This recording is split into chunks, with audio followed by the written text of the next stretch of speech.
এই প্রবল গরমেও পেটের টানে রাস্তায় বেরোতেই হচ্ছে আমাদের। কিন্তু জানলে চমকে যাবেন, প্রতি বছর প্রায় 50 লক্ষ মানুষ প্রাণ হারান হিট স্ট্রোকে।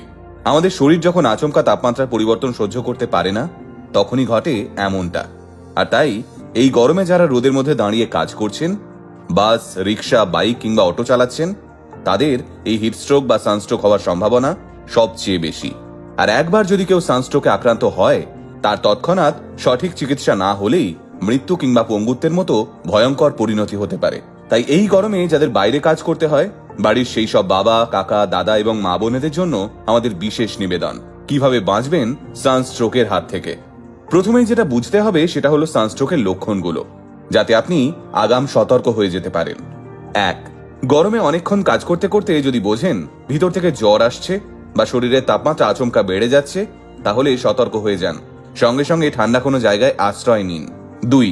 যদি দেখেন আচমকা ঘাম হওয়া বন্ধ হয়ে গেছে এবং শরীর ক্রমশ ঝিমিয়ে আসছে, শ্বাস প্রশ্বাস খুব দ্রুত নিচ্ছেন, সঙ্গে সঙ্গে একটা ঠান্ডা জায়গায় গিয়ে 2 মিনিট রেস্ট নিয়ে অনেকটা জল খান। 3.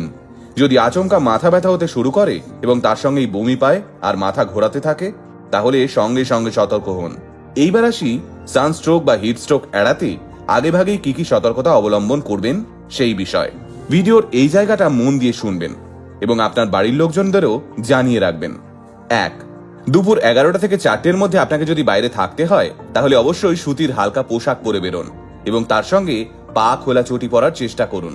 2. সারাদিন ধরে যতটা সম্ভব ঘন ঘন জল খান। কোনোভাবেই শরীরটাকে শুকিয়ে যেতে দেবেন না। পারলে ঘোল, আখের রস কিংবা ডাবের জল খান।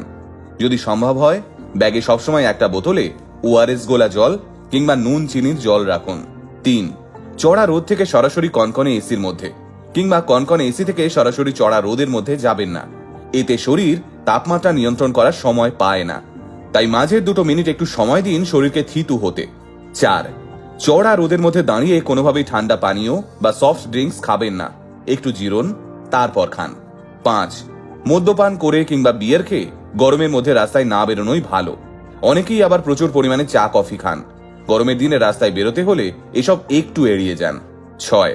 আপনি যদি জিম করেন, তাহলে শরীর চর্চা করেই সঙ্গে সঙ্গে রোদে বেরিয়ে পড়বেন না। এতে সানস্ট্রোকের সম্ভাবনা প্রবল বেড়ে যায়। 7. সবসময় সঙ্গে ছাতা, রোদ চশমা আর রুমাল রাখুন। যদি বাইক বা স্কুটি চালান, তাহলে অবশ্যই হাত এবং মুখ ঢাকা দিয়ে রাখুন, কারণ হেলমেটের মধ্যে আমাদের মাথা ঘেমে ঠান্ডা হয়ে যায় আর হাত মুখে রোদ লেগে তাপমাত্রা বেড়ে যায়, ফলে আচমকা সানস্ট্রোকের শিকার হতে পারেন। 8. গরম থেকে বাঁচতে 3-4 বার স্নান করুন, তাতে কোনো অসুবিধে নেই, কিন্তু রোদ থেকে এসেই মাথায় ঠান্ডা জল ঢালবেন না। এতে মাথায় স্ট্রোক হওয়ার সম্ভাবনা সাংঘাতিক বেড়ে যায়। এবার বলি, চোখের সামনে যদি কাউকে হিট স্ট্রোক বা সানস্ট্রোকে আক্রান্ত হতে দেখেন, তাকে কিভাবে বাঁচাবেন। 1. ভুলেও আক্রান্ত ব্যক্তিকে এসি ঘরে কিংবা কোনো ঠান্ডা জায়গায় ঢুকিয়ে দেবেন না। 2. সবচেয়ে ভালো হয় আক্রান্ত ব্যক্তিকে নর্মাল জলে স্নান করালে কিংবা ঘাড়ে, কানের পাশে, হাতের তলায় অথবা বগলে এবং কুঁচকিতে আইস প্যাক ঘষার ব্যবস্থা করুন। হাতের কাছে আইস প্যাক না থাকলে একটা কাপড় ভিজিয়ে শরীরের ওই জায়গাগুলোতে ঘষতে থাকুন। 3. ব্যক্তিটিকে ভালো করে শ্বাস প্রশ্বাস নিতে দেবেন, তাই অযথা আক্রান্ত মানুষটাকে ঘিরে দাঁড়িয়ে থাকবেন না। 4. সবসময় খেয়াল রাখবেন হিট স্ট্রোকে অজ্ঞান হওয়া মানুষটা ঠিকমতো শ্বাস প্রশ্বাস এবং নাড়ি চলছে কিনা। প্রয়োজন হলে কৃত্রিমভাবে শ্বাস এবং নাড়ি চলাচলের ব্যবস্থা করুন। 5. মানুষটা একটু সুস্থ হলে তাকে যতটা সম্ভব নুন চিনির জল অথবা ওআরএস গোলা জল খাওয়ান। 6. যদি দেখেন অবস্থা ভালো নয়, তাহলে অতি অবশ্যই কাছাকাছি হাসপাতালে খবর দিন। এবার সবশেষে 2টো কথা বলার। কাউকে রাস্তাঘাটে অসুস্থ হতে দেখলে এড়িয়ে যাবেন না।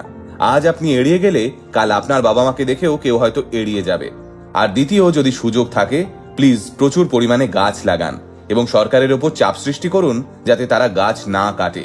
ভালো থাকুন, সুস্থ থাকুন এবং আলটিমেট মোটিভেশনে থাকুন, কারণ আলটিমেট মোটিভেশন বাংলায় মোটিভেশন, বাঙালির মোটিভেশন।